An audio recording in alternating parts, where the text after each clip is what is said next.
اعتکاف والے نوجوان بچوں کو سب سے پہلے ہم مبارکباد دینا چاہیں گے. قابل مبارکباد ہیں آپ کہ آپ دنیا کی رنگینی، گھر کا آرام، دوسری آسائش، اپنے نفس سے لڑ کر آپ مسجد کے اندر 10 دنوں کے لیے آئے ہیں. یہ بیٹا کوئی معمولی بات نہیں ہے، اللہ کا خاص کرم اور اللہ کا خاص فضل ہے.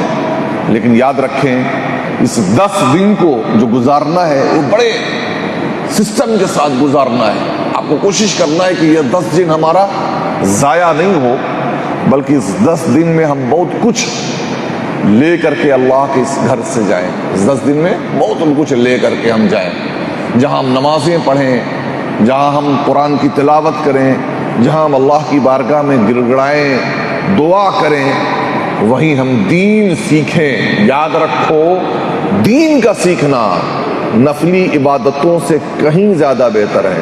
نفلی عبادتوں سے کہیں زیادہ بہتر ہے کہ دین سیکھا جائے. قرآن کا پیغام کیا ہے، نماز کا صحیح طریقہ کیا ہے. آج 50 سالوں سے نماز پڑھنے والے لوگ ہیں، لیکن انہیں فرائض نماز نہیں معلوم ہے، واجبات نماز نہیں معلوم ہے، سنن نماز نہیں معلوم ہے. اور نماز کا معاملہ تو بات میں ہے، نماز سے پہلے وضو کا معاملہ ہوتا ہے، غسل کا معاملہ ہوتا ہے. یاد رکھیں جو غسل جس کا صحیح نہیں ہے 1000 بار وضو کرے، ایک بار نہیں 1000 بار وضو کرے، وضو نہیں ہے نا. اور جس کو وضو کا طریقہ نہیں معلوم ہے وہ 1000 بار نماز پڑھے، نماز نہیں ہے. کیونکہ الوضوء مفتاح الصلاۃ، وضو نماز کی کنجی ہے نا، نماز کی کنجی. اب مسجد میں تالا لگا ہوا ہے، تم چابی 1000 قسم کے لے کے آ جاؤ، اس چابی کے علاوہ ڈالتے رہو، کھولتے رہو، ڈالتے رہو، کھولتے رہو، تالا کھلے گا نہیں؟ کھلنے والا ہے جب تک کہ وہ مخصوص چابی جو اس تالے کی ہے وہ ڈال کر نہ کھولی جائے، تالا نہیں کھل سکتا ہے. اسی طریقے سے وہ مخصوص چابی جو وضو کا جو طریقہ ہے، غسل ہے کا طریقہ ہے، نماز کے جو طریقے ہیں، وہ جو اللہ اور اس کے رسول نے بتایا، بلکہ اللہ کے پیارے رسول. نماز کیا ہے؟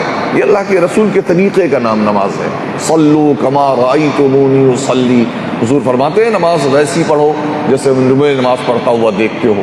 تو انشاءاللہ آپ یہاں سے تہیہ کریں، نیت کریں کہ انشاءاللہ ہمیں 10 دنوں میں قرآن بھی اپنا درست کرنا ہے، درس میں بھی شریک ہونا ہے، مسائل بھی سیکھنے ہیں، ایک اچھا مسلمان، ایک اچھا انسان بن کر کے جانا ہے، تاکہ ہمارے گھر والے بھی، ہمارے پڑوسی بھی، ہمارے دوست بھی جب دیکھیں تو محسوس کریں وہ کہ واقعی بندہ اعتکاف میں جانے سے پہلے کچھ اور تھا، لیکن اعتکاف سے نکل کر کے جب آیا ہے تو یہ کچھ اور ہو گیا ہے نا.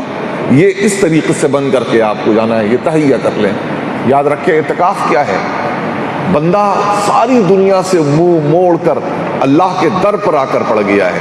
میرے مولا میں تیرا بندہ ہوں، دنیا والوں سے کوئی مطلب نہیں ہے، مانگنا ہے تو تجھ سے مانگنا ہے، سوال کرنا ہے تو تجھ سے سوال کرنا ہے، مسائل میرے کوئی حل کر سکتا ہے تو تو ہی حل کر سکتا ہے، میری حاجتیں پوری کر سکتا ہے تو تو ہی پوری کر سکتا ہے. اللہ کے در پر پڑ جانے کا نام یہ ہے. اس انداز میں بندہ پڑ جائے.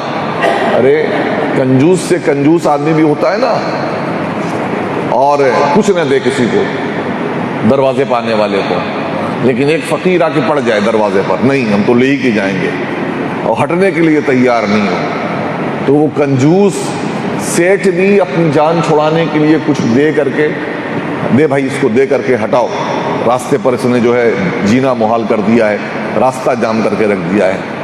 یاد رکھیں یہ میں ایک کنجوس بندے کی بات کر رہا ہوں. وہ ایسا سخی ہے کہ جس کو مانگنا ناپسند نہیں ہے بلکہ بہت پسند ہے.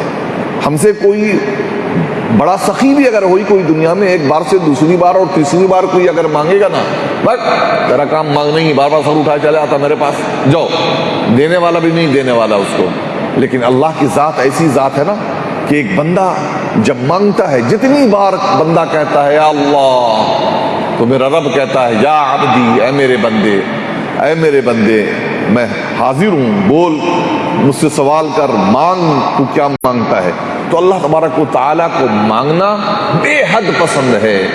تو مانگے بھی، مانگنے کا طریقہ اور سلیقہ بھی سیکھیں. اللہ پاک اس 10 دن کو آپ کو اچھی طریقے سے گزارنے کی توفیق عطا فرمائے۔ انوار شریعت سے کچھ باتیں میں آپ